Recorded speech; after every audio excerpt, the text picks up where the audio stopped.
Joining me now is Trade and Tourism Minister Don Farrell. Don Farrell, thanks for your time. What does it say that the Chinese Premier is here about the current state of Australia and China relations, and what can we expect in terms of his visit today and in coming days? Thank you, Andrew, and nice to be with you this morning. The process that the Labor government started 2 years ago was to stabilise our relationship with China. China is our largest trading partner, and last year, two-way trade between Australia and China was $327 billion.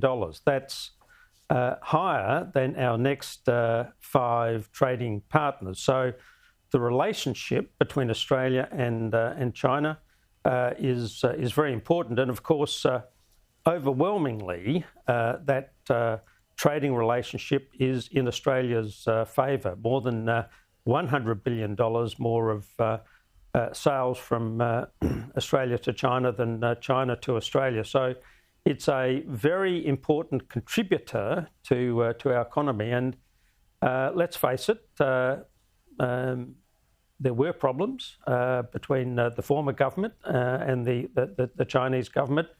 Our objective over that 2-year period has been to stabilise our relationship, have a mature relationship between our largest trading partners, and to continue to trade with the Chinese. Today will be my 8th meeting with my counterpart, Wen Tao. He's travelling with the Chinese Premier.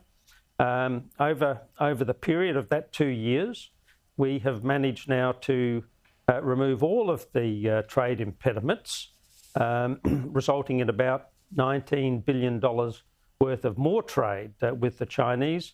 And there's one remaining product outstanding, and that's lobsters. And I will again raise that issue with my Chinese counterpart with a view to seeking to... Yes, Andrew? Are you expecting an announcement on that in this trip, or that's not how it works? You'll raise it and it might come later?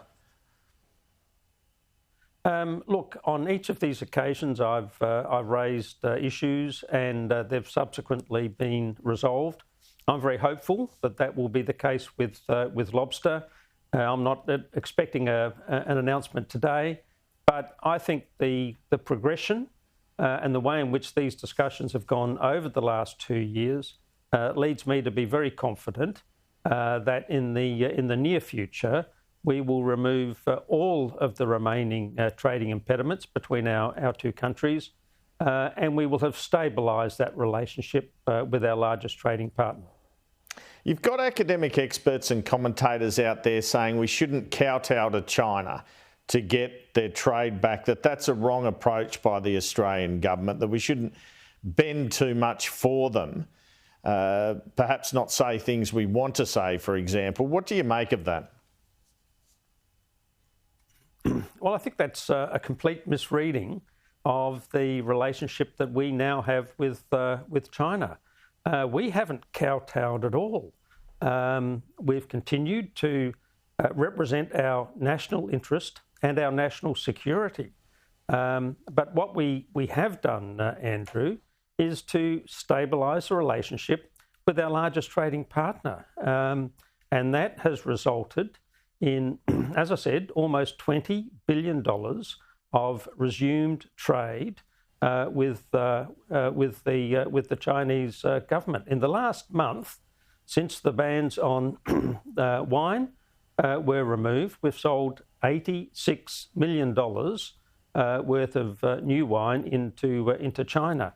350 predominantly South Australian winemakers have now got their wonderful products back into the Chinese market.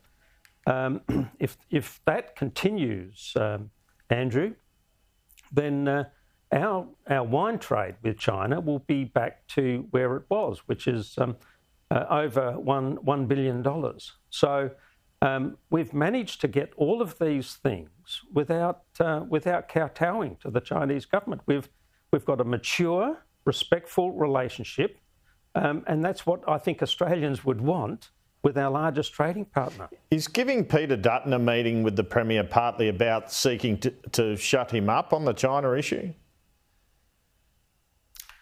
Look, it's not about shutting him up. And just listening to the interview before, I'm not sure that he would shut up. I think the bloke would talk under wet cement. But no, look, that's a standard practice. When foreign dignitaries come to Australia, we always invite the leader of the opposition to meet with them. And on this occasion, of course, the Chinese government has accepted the offer of the meeting. We're about a stable, mature relationship with China. That means that you still have to have a relationship with the opposition, because we're a Westminster system, we're a democratic system.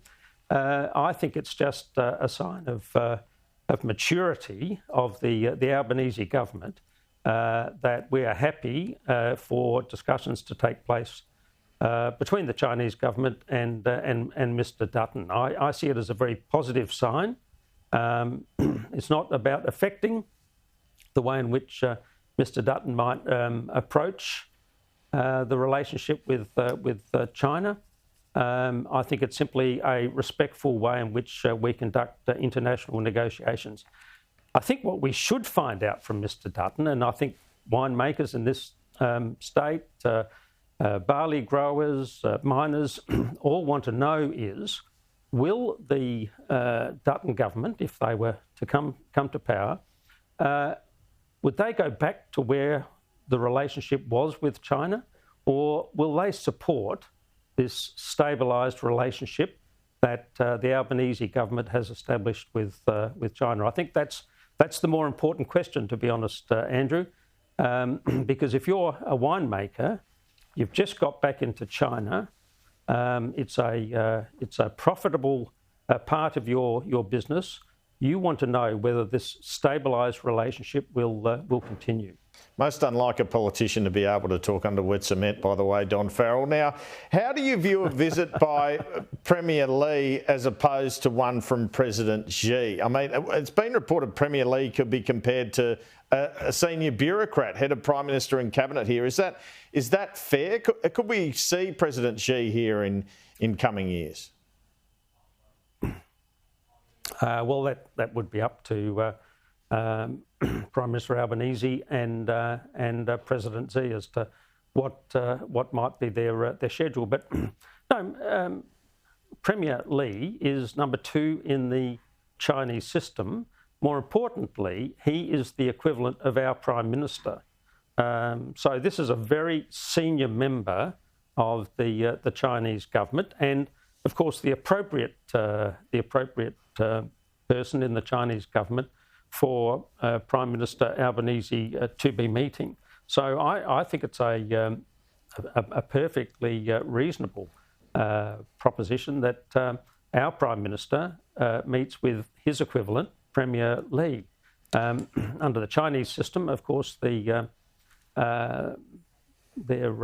president is the equivalent of our Governor General. That's the relationship. So no, it's important. It's important for our relationship and our ongoing relationship with China that we do these meetings with Premier Lee.